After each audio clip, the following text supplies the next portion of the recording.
Morning, everyone. This is Linda, and I'm back to show you some more designs from the Erica Michaels Trunk Show. This little video is going to focus on what I have for the fall season and a wee bit of Halloween. And so let's get started. First of all, the autumn version in the Defining Autumn series. We've looked at spring and summer now, and this is autumn.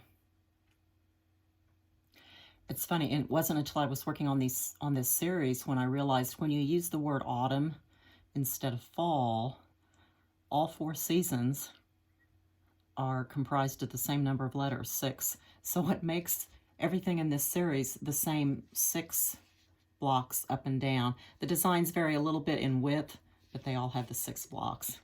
And I just had never stopped and thought about that before. But for autumn, it's the same wordplay, same tonal background, and same little motifs in the individual blocks. Abundance, rustling, as in the leaves, blustery, pumpkins, moonlit, if we think about fall evenings, the harvest moon and such, as well as changing. Now, as before, there's also a little cushion. This one, just like the others, has all 6 blocks lined up with their little motifs and the little leaves in the border and the beautiful little clay pins from Just Another Button Company. So this is Defining Autumn. Okay. Next, I have one that was new last year. It's called Fall for Autumn. This is just one of my favorites. Fall designs in general are wonderful to do because I think most of us love this color palette. It's, from a design perspective, it is wonderful to work with. This is, again, a little bit of a play on words when we say fall for autumn. But what I put in here was more leaves, pumpkins, and just some swirling motifs that remind me of the kind of breezy, blustery days that we sometimes have in the autumn that make those leaves really come down.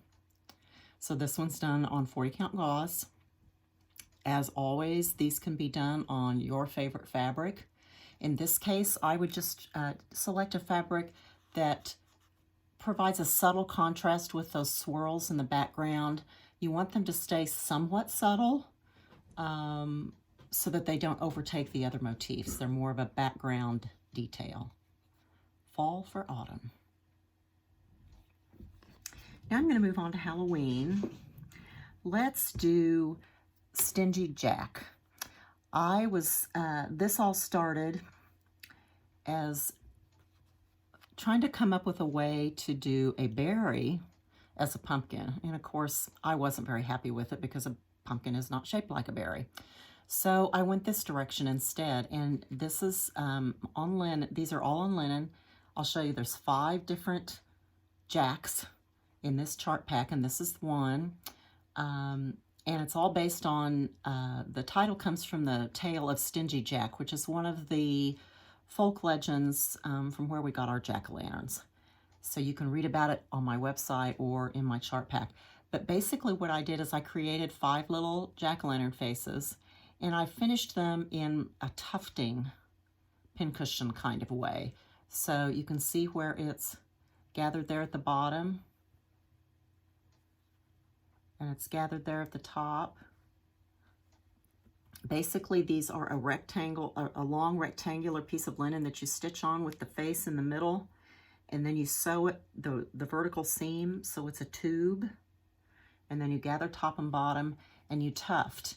And what you want to do is take a long needle, sometimes they're called doll needles for doll making, and get yourself some buttons to anchor those threads, top and bottom, because you go clear through and you pull it kind of tight to tuft it.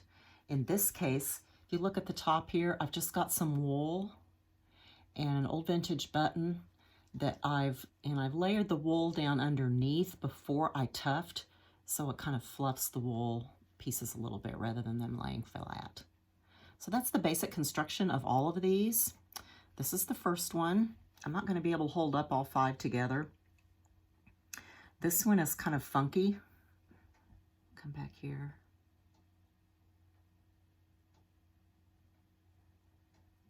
And the finishing that I did on this one, this is one of those old electric power line pole insulators, glass insulators, so it's heavy, it makes a nice base.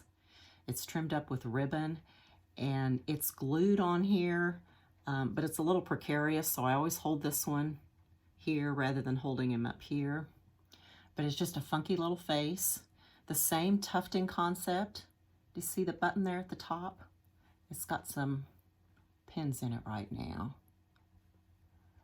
But there's the tufting and some wool leaves tucked underneath.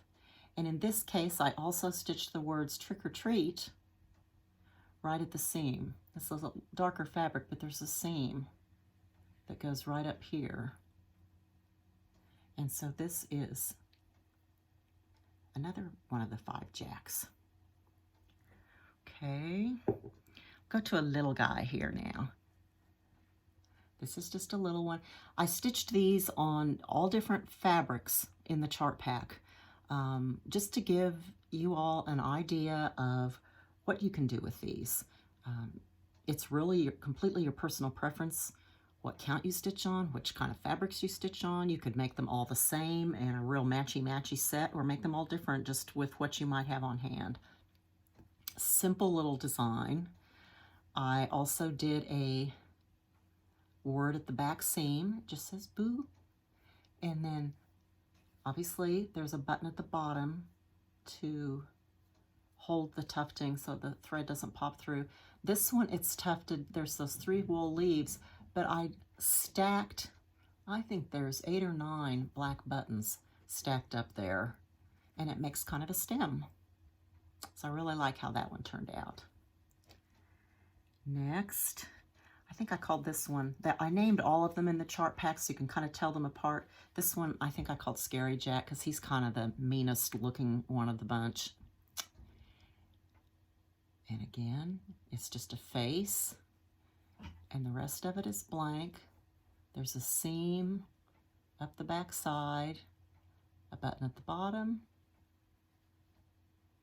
and then the wool to top him off. These buttons are a little harder to see because of the black.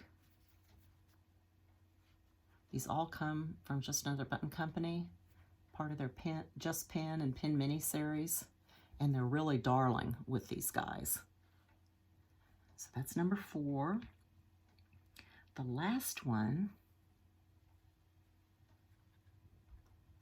is just kind of a happy toothy jack.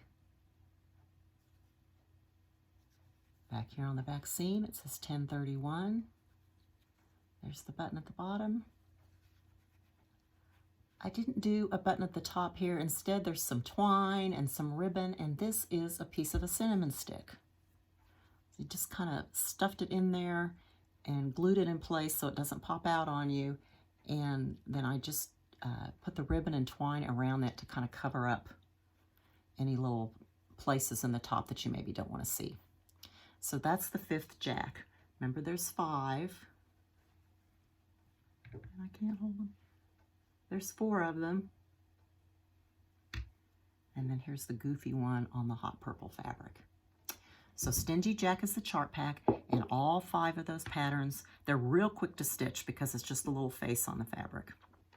Finally, in this current trunk show, I have one more Halloween, and this is one that I think many of you have already seen or maybe even stitched. This is a berry called Scary Berry.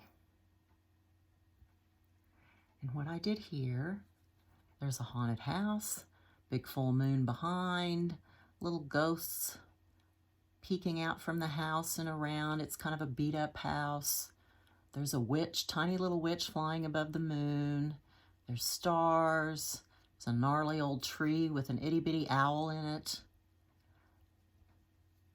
There's a black cat in there somewhere. Little pumpkins down at the tip. And there's a little graveyard. And I have company right now. I don't know if you can see. My cat Libby is up on the desk with me right now looking at what I'm doing. So anyway, that wraps it up for the fall and Halloween stuff. There she is. And I'll be back more with the last group in the trunk show will be the Christmas and holiday themed. Bye.